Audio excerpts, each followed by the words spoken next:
South Wales in Australia, and particularly the most easterly point of it, Byron Bay, is known for its long coastline, good waves, peaceful atmosphere, and its laid-back people. We spoke with one of them, 37-year-old pro surfer Kieren Perrow, about his Aussie background, life on the tour, and what it takes to keep your career and the surf bug alive.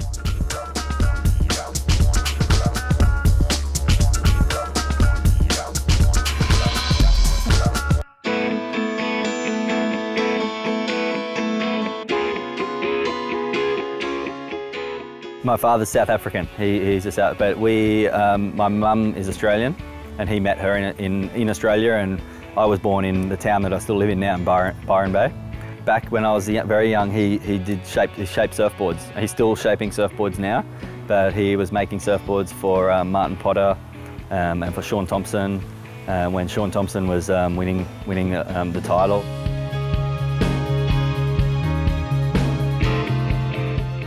Both my parents were really good at just letting me surf if I wanted to, and they didn't have this pressure and, overbearing, you have to do this, or trying to coach me, or he just was happy if I was happy, so, and my mum always drove us to the competitions she had a little car, and, but they've both, over the years, been very supportive.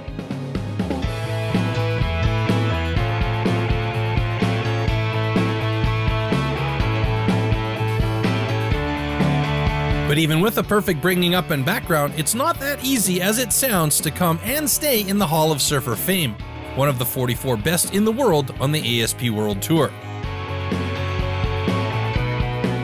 Yeah, it's difficult. I had 3 very good years when I first made it onto the tour, and then unfortunately I missed out by like 2 places on qualifying.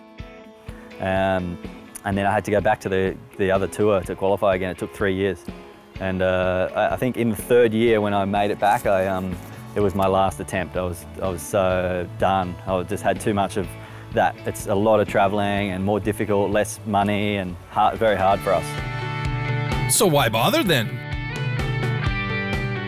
It's just I love doing it, I guess, and it was for me, for my family, and for us, it was a great opportunity. We were traveling the world and enjoying it. And even in the WCT, my sponsorship is good, but there's only the very top guys that are doing amazing. They make a lot of money, but I wouldn't trade it for anything. It's a great opportunity, and I love what I do, so I'm pretty happy.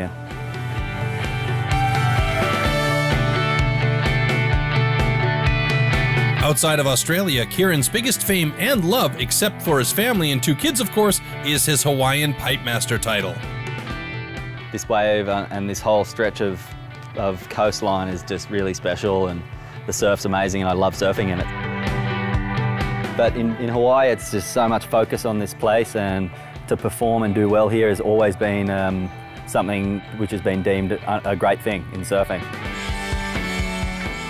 I've won some other events in the Prime and the qualifying series, but for sure the Pipe Masters is well above. I always felt like I could have achieved that, and I felt like I had enough experience out there and the desire. And you want to do it, but you just never really believe until it happens. And now I believe, I could win it again.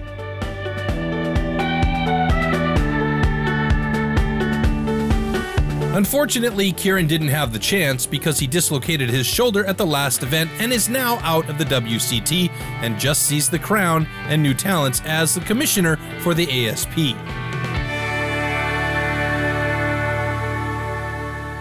Well, the good thing about, I think, the surfers now is that they can do everything, I grew up in a generation where aerials were not so common and no one was trying them. Everyone was more power surfing, and so I've sort of missed that boat. I think I can do airs, but I'm not like the new kids that are, crazy.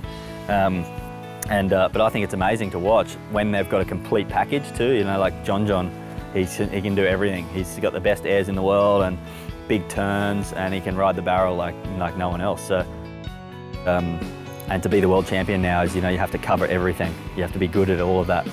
And surfing will only keep evolving. I think the kids doing the airs now, and they'll incorporate the power turns, and that's something I think the public enjoys just as much.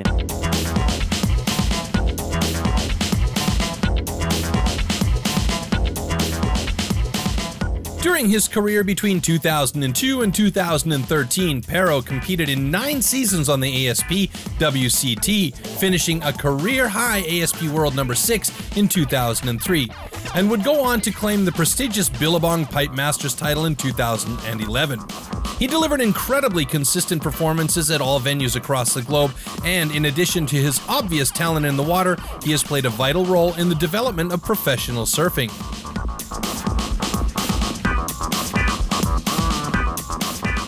A lot of the stuff I do now is also for the ASP and for the surfers. You know, I do a lot of that work, and that's enjoyable. And but I love traveling. When I'm on the road, I like to go and see all these amazing places. You know, I like to go and explore in New York or Paris or just any part of Europe or any other country that you're at.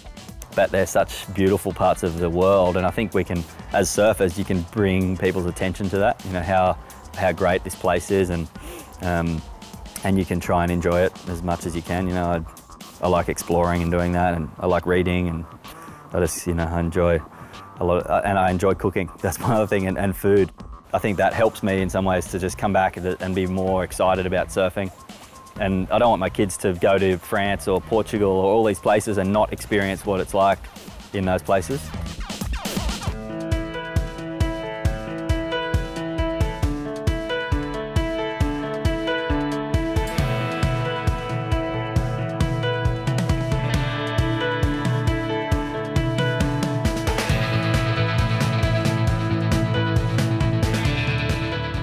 Surfing and the surfing lifestyle, they're so married together that you can't really separate them. You know, I mean, competitive surfing is one thing where you surf in the heat, but I still do that because I love surfing and I love the lifestyle of surfing. So it's not like another sport like golf or tennis where you have to go out and you play on the same green, you practice all day every day, or you practice doing the same shot. And for me, that would just be a sport that would be so dull and boring that I don't think I could enjoy doing it, because surfing has this other element. You know, when you're not competing, even when you are competing, the ocean is so different, and there's so much energy in, you know, what you do.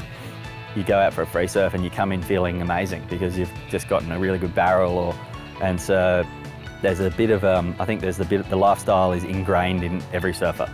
So you grow up, you know, being a surfer. You can compete as a job, but you're always a surfer.